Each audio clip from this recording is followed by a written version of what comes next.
Taught at our Atlanta campus, which was in Metro Atlanta in Union City, and then moved to Fairburn back in the early part of the 2000s. And living in the metro area, as one would expect, there's lots of history behind Atlanta and the metropolitan area, particularly Civil War history, but even more so, there's a great deal of African American history in Atlanta, as you well know.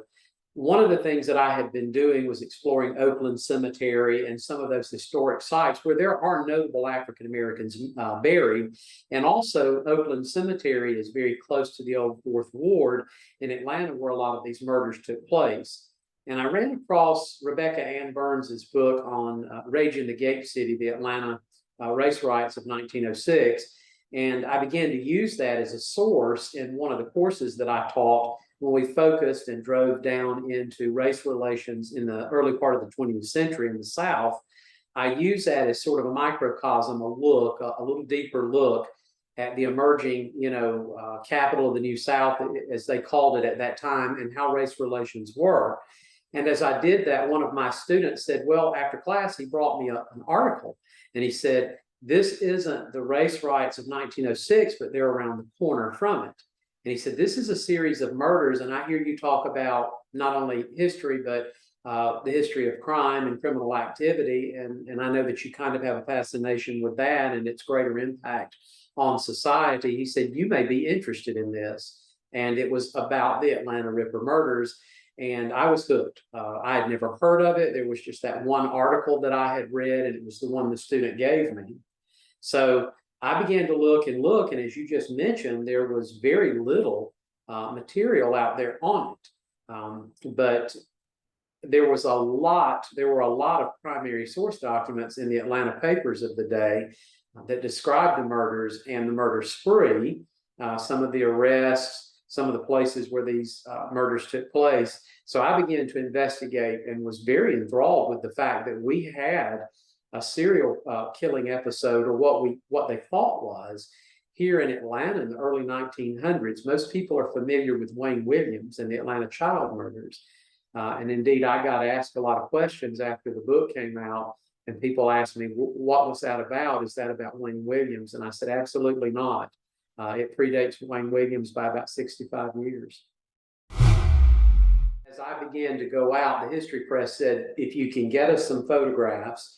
And I could have easily gone to the Atlanta History Center or even the Georgia Archives and asked for permission to use some of the photographs and things like that. But I wanted to actually take the readers onto the streets of Atlanta where they could see those areas today.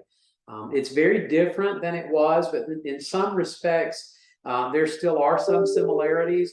But there has been a great deal of regentrification in some of the neighborhoods, particularly in the old Fourth Ward. I know some of the mills that were present there that anchored those communities in terms of the industry and the labor force that was able to be productive there. They are now lofts and shopping centers and things like that. So there is a great deal of difference. But you're right. There are no historical markers, and most people who lived there were a few people who came up to us as we were taking photographs. It's always a little bit of an issue if a homeowner sees you on their street taking photographs. And back in those days, we had our digital camera. Our cell phones weren't quite as adept and technologically capable of taking great pictures like they are today. We talked with a few of those residents, particularly around Rankin Street and those areas in the old Fourth Ward, both African American and white. And they had no clue that had happened, particularly in their own backyard or front yard, if you will. And I just kind of felt like if there was no historical marker there, that at least my book could become somewhat of a historical marker and tribute to those women who lost their lives on the streets of Atlanta, and then the African American community and its leadership that tried to bring that to an end. One of the things that was very similar in all of these, or was similar, was these were all young African American women, except for one. There is Lena Mae Sharp. You have the Sharp mother and the Sharp daughter. A lot of times when these kinds of things happen, you would say like the Sharp sisters, but this was a mother and a daughter. Mrs. Sharp, the mother, was actually in town and was not home, and her daughter was waiting for her at home and got to missing her and said, this is very unusual for her to be out this late and hasn't returned in an ample amount of time. So she went looking for her, and her mother was one of the victims of the Atlanta Ripper. Unfortunately, the Atlanta Ripper also tried to attack the daughter and was the only one that we know of that the Atlanta Ripper was able to speak to. So she heard his voice and also was able to make a visual connection and physical connection with the murderer. Other than the mother, Mrs. Sharp, all of the victims were young African American women. Many of them were domestic servants who worked in the homes of white employers in the Old Fourth Ward and the outlying areas. As a matter of fact, one of the attacks happened just really down the street from one of the young ladies' employers' homes. And the man and wife for whom she worked heard the ruckus and the commotion on the street, the screaming, ran outside to check and see what was going on, and was able to find the young lady, but was not able to find the murderer, but did catch a glimpse of the exit. So the other similarity is that most of these women were not of ample means. So they were socioeconomically depressed, if you will, or oppressed. The Old Fourth Ward was very much a middle to lower class. When I say lower class, that doesn't mean, that's not a negative thing. Lower class in the sense of lower economic class. A class of denizens who were not of ample means and economically struggled. And as you can imagine, at the turn of the century, African American women of that age, of course, occupied a rung on the social ladder that was very different from what we see and expect today in society. Another interesting thing is in this area of the Old Fourth Ward, you didn't have a lot of lighting or streetcars. And so what that did was that sent these young African American women out onto the streets to commute by foot to their place of employment and back home, as it also sent them out on the streets to shop for groceries or anything that they did. There wasn't public transportation in that area that was ample like it was in other parts of the city, as you would expect. The street lighting was very less than adequate at that time. So there is somewhat of a correlation between that and these murders. My grandmother used to have a saying. She said, a lot of bad things come out under the cover of darkness. And this was, of course, one of those. That adage holds true for these murders. You can go from 1909. I believe Della Reed was one of the first victims in 1909. And then there was a body found around 1910 in the river. Della Reed, I believe, was found in a trash heap. But a lot of the similarities in terms of the modus operandi of the killer was bludgeoning them to death, cutting them, strangling them. So you can imagine why the Atlanta press at that time wanted to give the name the Atlanta Ripper to the murderer. It's ironic, as you said, that no major news outlet has really carried and dug into this like you are, because the very name that we know this episode by was given by the Atlanta press of the time. They were the ones who basically brought this phenomenon from the streets into the history books, if you will. Sometimes those kinds of conspiracy theories are born after the fact. And I think that the thing that gave rise to that was the name, the Atlanta Ripper. Some people actually associated him with the Jack the Ripper of London fame because of that, the modus operandi of the killings. but most of the people who were in the Atlanta press at that time weren't really speculating that much about it. It, like you said, it sounded otherworldly and quite a bit far-fetched for him to hop on a boat, on a train, and then get up to Atlanta. And Atlanta was not really a huge destination at that time for people from other parts of the world like it is today. Now, there were some immigrants, of course, that were coming into the city of Atlanta, but most of the migration into the city of Atlanta were people from other parts of Georgia and the South coming there to the Gate City rolling mills and some of the things that were operating there. Atlanta was still reeling from the devastation of Sherman's march or Sherman's Atlanta campaign, and then Georgia subsequently from the March to the Sea. So economically, Atlanta was still struggling, and socially and politically it was as well. I think people look at the name the Atlanta Ripper and they say, well, gee, maybe Jack took a boat, took a train, and a stagecoach or whatever, a buggy into the city and started doing his usual thing in the capital of the New South.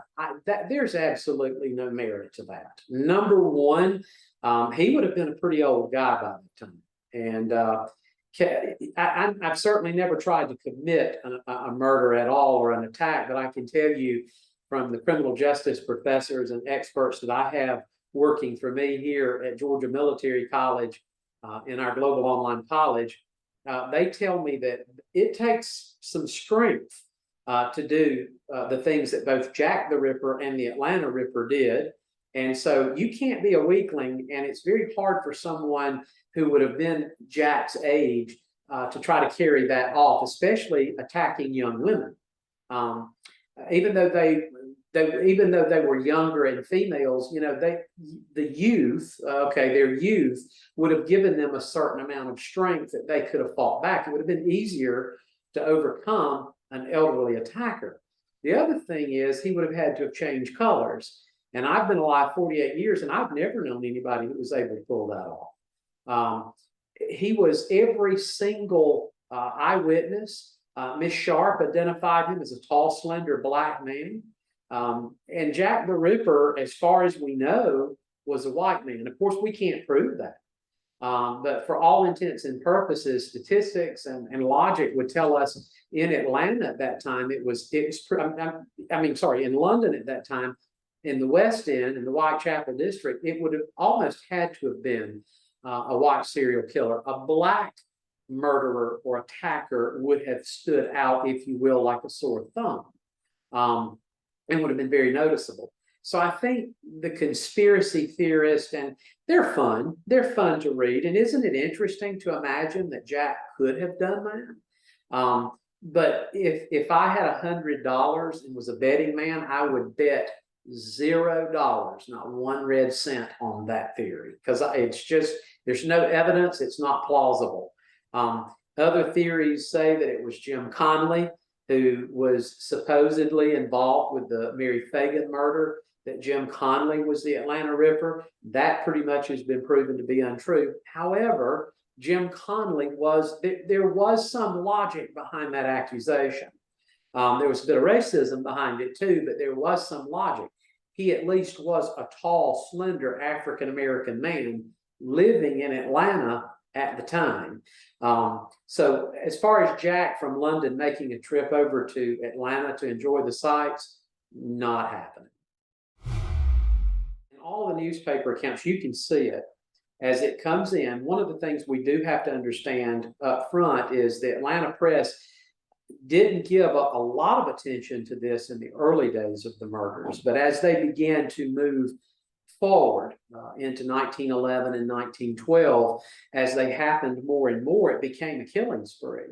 And this got the leadership of the Black community, Reverend Dr. Henry Hugh Proctor and Amos Rucker, and some of these gentlemen involved in trying to organize, reach out to the city of Atlanta, the governor of Georgia, to intervene and provide resources to try to stop this.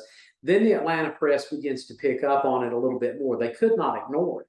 Another thing is the white community in Atlanta was beginning to get worried, because if you have a serial killer out there killing young African-American women, that's just a step away from a serial killer out there killing young Caucasian women in Atlanta.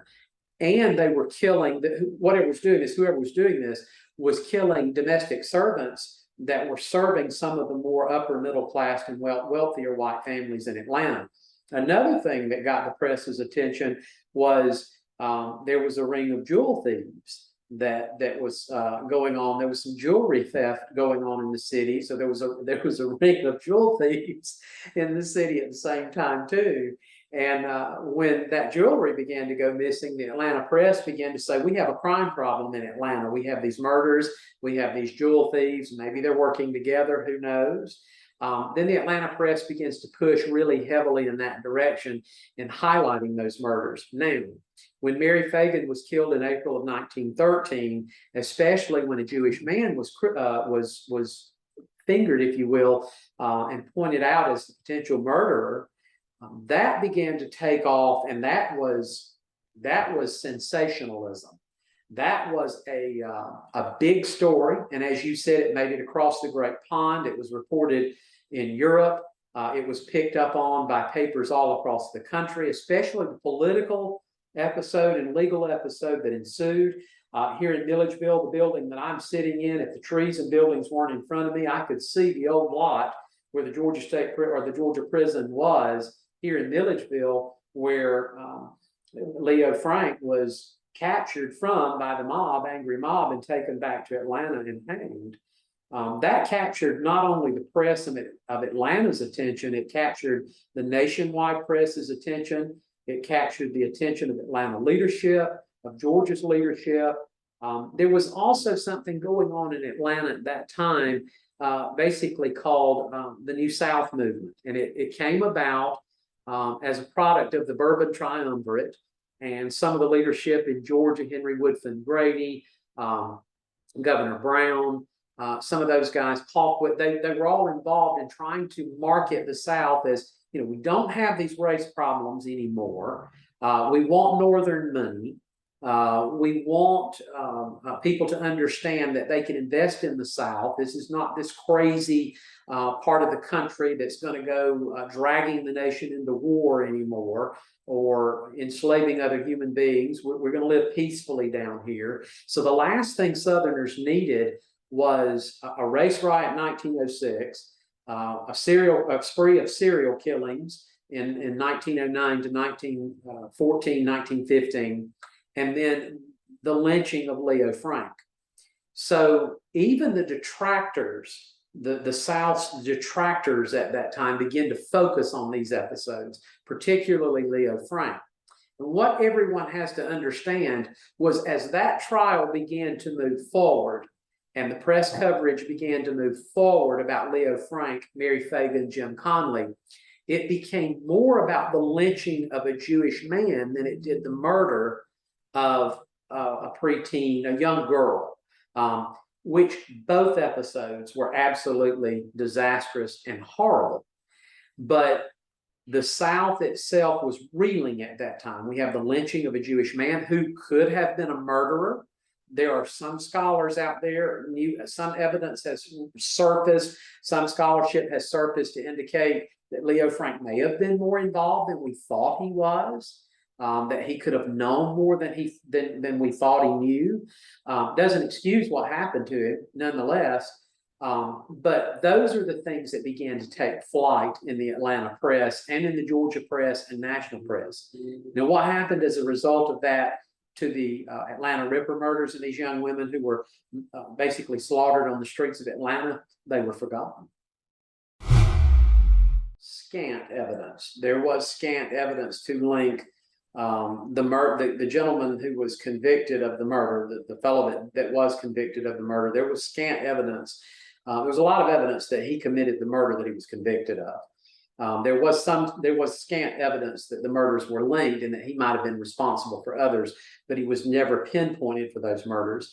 There were 6 men who were accused of those murders and 1 convicted. Lots and lots of conjecture, lots and lots of discussion and debate amongst historians and criminologists alike that this could have easily been a series of copycat killings. There are a number of scholars who believe the first few murders might have been the product of one man, or a few right there in the middle, But you also have some domestic violence issues that are at play in these murders. There were a couple of husbands who said, well, I never loved her anyway, and I can't divorce her, so I'll just kill her and blame it on the Atlanta Ripper. And that happened too. There were a couple of men who eventually they figured out had killed their wives. So you do see the list of murder victims eventually change. The papers would list and say, this so-and-so was murdered at the hands of the Atlanta Fiend. Up front, they called him the Fiend, F-I-E-N-D, the Fiend.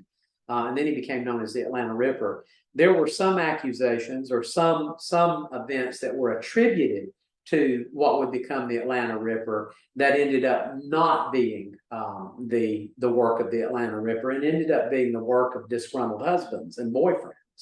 But there was scant evidence that linked some of the murders together behind the men who were accused and the one who was convicted.